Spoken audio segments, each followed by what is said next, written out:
first of all, there are a lot of protections built into the system.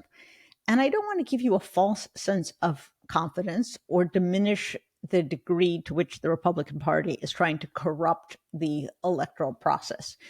But you should know that one of the benefits of our election system is that it's decentralized. And it's really, really hard to get people in all these jurisdictions to conspire to steal an election. And we saw that in 2020, Donald Trump couldn't pull it off, even with the power of the presidency behind him and the power of the Justice Department, that the vote held. And I think that will be the case here. I do want the margin to be greater than it was last time, because I think that does make it harder to cheat. But I think what Ian was saying is that the system does work. It does hold. And you should be supporting groups like Ian's, like our friends at Democracy Docket, Mark Elias, like the ACLU, who work on these issues, who protect voting rights and protect the election workers who have to tabulate the votes and who in recent years have come under all sorts of horrendous abuse. So yes, the system does hold.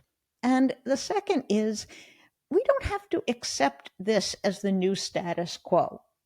It's very easy to be nostalgic. Oh, remember the 1950s and the 60s? The parties were closer together. There was comedy. People got along.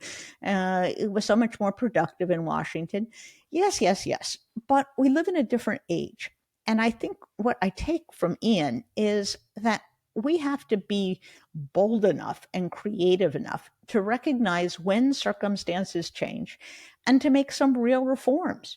We tend to fetishize the Constitution and even the non-Constitution, even the legal trappings that go around it, so that we are resistant to ideas like ranked choice voting or multi-member districts. And we shouldn't be.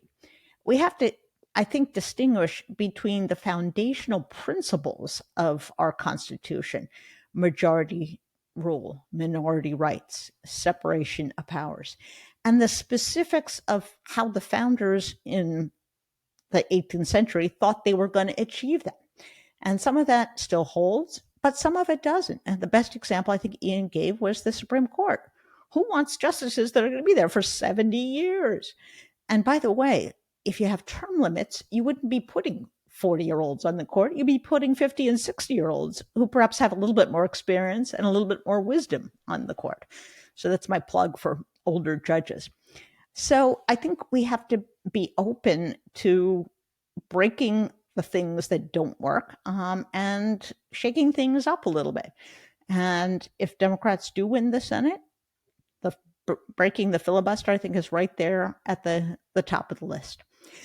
And the last thing that I would say is, Ian, I think, is a good antidote in his optimism and his generosity towards his fellow Americans.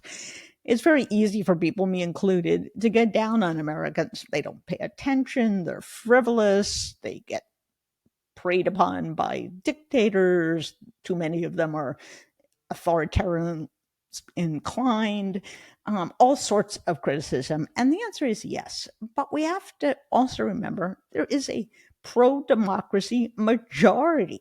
And it's pretty big when you look at the numbers of people, for example, who don't believe that President Biden won, or who believe Trump is the victim of, some conspiracy to criminally indict him. That never gets above 35% or so. It's a minority. Now, because of the system we have, they do have disproportionate power. But if the rest of us, if Democrats, Republicans, independents get together and vote for pro-democracy candidates, we're going to survive this. And I think it's also important to keep in mind that we all have to live together after this. And it is sometimes better to be insincere in extending the benefit of doubt than in holding grudges and in going back to do some archaeology on who was responsible for what. Because at the end, we're all going to have to live under the democracy, no matter who wins the race. So if you like this program, you like our other programs, please tell your friends. They can click right there and they can find us wherever they get their podcasts. Bye-bye.